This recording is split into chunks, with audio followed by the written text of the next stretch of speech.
Thank you. I had a funny thought while eating dinner, and that, well, my mom's here, and so are two of my brothers and two of my sisters out of a total of nine. And I just had this thought, like, if you were gonna raise children to make a positive impact in the world, you might as well have a lot of them. So, thank you. I'm also really, yeah, Mom. I'm also really honored. Dr. Budd is actually the one that nominated me for this award, and he is also the one that literally got my organization off the ground, metaphorically and figuratively. Well, no, and actually, he was my volunteer pilot for when I launched Communautaire directly after the earthquake in Haiti.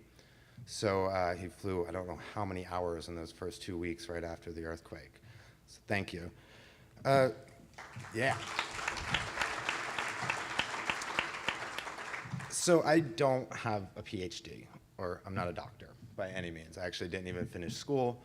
I got asked to leave, but I think they're regretting that decision right now. But I have spent it's been about 13 years now working in a lot of the situations that you might have seen in the news, like directly on the ground, starting with spending a year in some of the worst hit areas following the Southeast Asia tsunami in 2004. And I had worked for a bunch of different organizations, and I was really the entire time for the first 5 years looking at the way humanitarian work was done. And I'm just gonna bluntly say this, I think that a lot of traditional humanitarian work is the second least innovative thing in the world, with the first being government. And so it was really frustrating because it really should be innovative and it really should be keeping along with the times. And one of the things that I really identified was all large humanitarian organizations look at the local populations and they actually have this term for them as beneficiaries. And they really just look at these populations as people that are solely benefiting from the work that they as an organization are doing. I'm not gonna swear here, but you can imagine what kind of like words are going through my mind. And really looking at, we call our spaces resource centers because there is an incredible amount of resources, and those resources are in the local population. And so we don't use this word beneficiaries. Everybody, when we go and work in a country, they are participants and they are stakeholders, and they are the ones that know best. They're the most equipped and all this sort of stuff to do it. So we launched this new model following the earthquake in Haiti. I had kind of gotten jaded from a lot of the work, working globally in the industry overall, and we said, okay, well it's almost 250,000 people died in that thing, and Haiti is a notoriously very difficult country to work in, and we said, well, look, if we can make this work in Haiti, we could probably make it work anywhere. So we launched this new model, we call them resource centers, and it really is kind of bringing a DIY approach, do-it-yourself approach to humanitarian work. And if you look at the amount of humanitarian need growing globally, like even if you double the budget of every UN agency, Red Cross, everything, it cannot keep pace with climate change, population, famine, all of these things that are happening globally. It simply cannot keep pace in their traditional model of what the global need we're seeing currently and is growing into.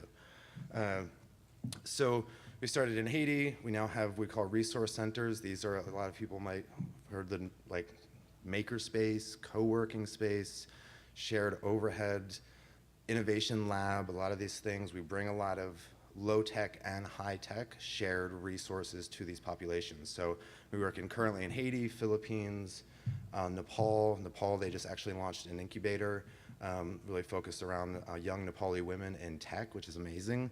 There's a whole group there that we're happy to host. It was the first 3D printing company in the country, and it's all really young Nepali women. And Greece as well. We've started to get involved in one of the largest crises that's facing us, of the refugee crisis. I actually go to Uganda tomorrow morning, where we're going to be working in a 300,000 person refugee camp that's growing. This camp, 300,000. This camp takes over an hour to drive across, and 300,000 South Sudanese, and it's growing by thousands every day. This is becoming a huge crisis, and it's actually mostly South Sudanese from war, but also from famine, climate change. So I was contacted about this award and was offered not just the award, but also the support of the Rotary Club in order to do Puerto Rico Communautaire. I just got back. I have to say, like, working with the Rotary Club is been really amazing. The president of the San Juan Rotary Club was my first meeting there. I got off the plane and I went to the president of the San Juan Rotary Club. They were formed in 1917. And that just opened every door imaginable. I walk into, it's not a country territory, but to walk into a new environment with no connections or anything and have that be your first contact. I only spent a week there, opened up every door. It was a resounding, like, yes of our motto of what it is that we do is going to be amazing in Puerto Rico. So we're currently working on getting funding for 3 years. At the end of those 3 years, that space should be self-sustained economically. We're really excited to have the support of the Rotary Club and to really be working with you guys. I'm actually going to become a Rotarian here shortly in San Francisco. Yeah. might as well, right? I think that's about it, really. One of the things that's interesting, and I kind of want to put out to this whole community as well, is that even when I started, I think that the humanitarian sector was something that was kind of like, that's for the experts. You know, you go to Oxford and you get your degree in international development and all of this sort of stuff. That's really changing via technology, via the scale of the need. That's really changing. So obviously a lot of the partners, the other award recipients I would love to work with in what it is that we do. I mean, our center in Haiti, we average about 150 different organizations a year utilize that center, and about 7,000 new individuals. And those always are about half local and half international. So you get this really nice cross-cultural, cross-sectoral communication and collaboration leading to innovation. So I guess this is also kind of, thank you guys for the support of really getting Puerto Rico Communitaire off the ground. We have a whole team going on the 14th. Puerto Rico needs a lot of help, not just from the disaster. It's had a lot of issues going on for quite a while, a lot of population shrinkage, a lot of brain drain, a lot of lack of incentive for really talented Puerto Ricans to stay on the island. And so it's going to be looking like a permanent project. Really excited to be working with the Rotary Club on this, and I just invite all of you to get involved however it is that you can or want to. Thank you.